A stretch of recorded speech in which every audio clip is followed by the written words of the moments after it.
தமிழ்நாட்டு அரசியலில் 2026 சட்டமன்ற தேர்தலில் அமைய இருக்கிறதா தொங்கு சட்டசபை? 50 ஆண்டு கால திராவிட அரசுகளுக்கு எதிராக தற்போது புதிய அரசை மக்கள் தேர்வு செய்ததின் நோக்கம் என்ன? அந்த பலன் கிடைக்குமா?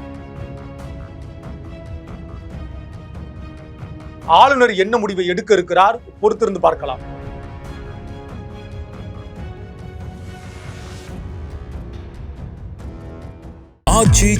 எந்த சமையலும் ருசி தேடும் ரகசியம் 20 ரூபாய். தொங்கு சட்டசபையை நோக்கி தமிழ்நாடு.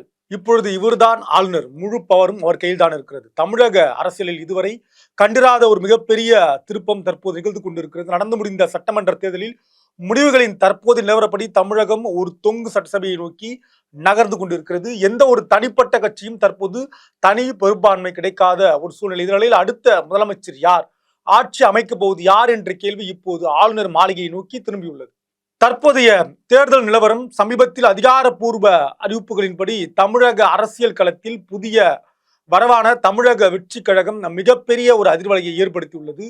மொத்தமுள்ள 234 தொகுதிகளில் பெரும்பான்மைக்கு 118 இடங்கள் தேவை என்ற நிலையில் கட்சிகளின் பலம் பின்வருமாறு தற்போது பிரிக்கப்பட்டுள்ளது. அந்த வகையில் தமிழக வெற்றி கழகம் 107 இடங்களில் முன்னிலையில் உள்ளது. திராவிட முன்னேற்ற கழகம் 65 இடங்களில் முன்னிலையில் உள்ளது. அனைத்திந்திய அண்ணா திராவிட முன்னேற்ற கழகம் 63 இடங்களில் என 3 கட்சியும் கிட்டத்தட்ட முன்னிலை நிலவரம் என்னவாக இருக்கிறது. இதில் தமிழக வெற்றி கழகம் தனி பெரும் கட்சியாக உருவெடுத்திருந்தாலும் ஆட்சி அமைக்க தேவையான 118 இடங்களை எட்டுவதில் சிறு பின்னடைவு சந்தித்துள்ளது. திமுக மற்றும் அதன் அதிமுக ஆகிய இரு திராவிட கட்சிகளும் சம அளவில் தலா 60-65 இடங்களை பெற்று பல பரீட்சையில் மோதிக்கொண்டிருக்கிறார்கள். தற்போது வரை ஆளுநர் கையில் தமிழகத்தின் எதிர்காலம் என்று பார்க்கப்படுகிறது. இக்கட்டான சூழலில் தமிழக ஆளுநரின் முடிவு என்ன?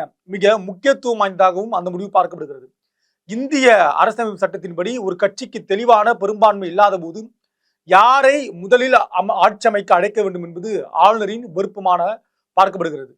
2026-12 முதல் தமிழகத்தின் புதிய ஆளுநராக கூடுதல் பொறுப்பு பதவி வகித்து வரும் ராஜேந்திர விஸ்வநாத் அலேக் இப்போது தமிழக அரசியல் மையப்புள்ளியாக மாறியுள்ளார்.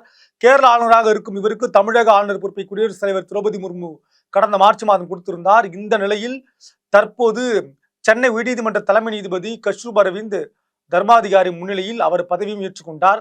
ஆளுநர் முன்னுள்ள சவால் என்பது பொதுவாக தொங்கு சட்டசபை ஏற்படும் போது ஆளுநர் பின்பற்றும் நடைமுறைகளை பற்றி தான் நம்ம இப்போது பார்க்க இருக்கிறோம். தனி பெரும் கட்சியாக உருவெடுத்துள்ள தமிழக வெற்றி கழகத்தை 107 இடங்களில் தற்போது இருக்கிறது. ஆட்சி அமைக்க அழைப்பதும் அல்லது தேர்தல் முடிவுக்கு பிறகு பிந்தைய கூட்டணி அடிப்படையில் பெரும்பான்மையை நிரூபிக்கும் தரப்பையும் அழைத்து பேச வேண்டியிருக்கிறது. தமிழகத்தில் பொறுத்தவரை மத்திய ஆளும் ஆட்சியான பாஜக டெல்லி அதிகாரத்தை பயன்படுத்தி ஆளுநர் மூலமாக தனது அரசியல் நகர்வுகளை மேற்கொள்ளும் என்ற விவாதங்களும் தற்போது அரசியல் விமர்சனங்களிடையே எழுந்துள்ளது. கடந்த காலங்களில் கோவா, மணிப்பூர் மற்றும் கர்நாடகா போன்ற மாநிலங்களில் தொங்கு சட்டசபை ஏற்பட்ட போது ஆளுநரின் எடுத்த முடிவுகள் சர்ச்சைகளை ஏற்படுத்தியது. டெல்லி அரசியல் நகர்வுகள் தமிழகத்தில் திமுக மற்றும் அதிமுக ஆகிய இரு கட்சிகளுக்கு தற்போது சமமான பலத்துடன் இருப்பதால் அவர்கள் சிறு கட்சிகளின் ஆதரவை திரட்ட தீவிரமாக முயன்று வருகின்றனர்.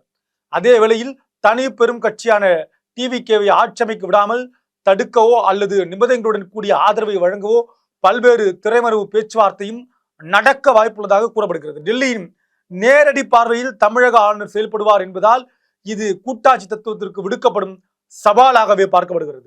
இந்த நிலையில் மக்கள் எதிர்பார்ப்பு என்பது நீண்ட இடைவெளிக்கு பிறகு தமிழகத்தில் 2 திராவிட கட்சிகளுக்கு மாற்றாக புதிய ஒரு கட்சியாக டிவிகேவை தற்போது தேர்ந்தெடுத்திருக்கிறார்கள். ஒரு வரலாற்று சாதனையாகவே இது பார்க்கப்படுகிறது. இருப்பினும் ஆளுநர் ராஜேந்திர விஸ்வநாத் ஆர்லேக் எடுக்கும் முடிவு சட்டப்பூர்வமாகவும் ஜனநாயக முறைப்படியும் இருக்கும் அல்லது அரசியல் தலையீடுகள் இருக்குமா என்பதை பொறுத்திருந்து நாம் பார்க்க வேண்டியிருக்கும். அடுத்த 5 ஆண்டு காலம் சட்டமன்றத்தில் பெரும்பான்மை நிரூபிக்க ஆளுநர் யாருக்கு அவகாசம் வழங்க போகிறார்?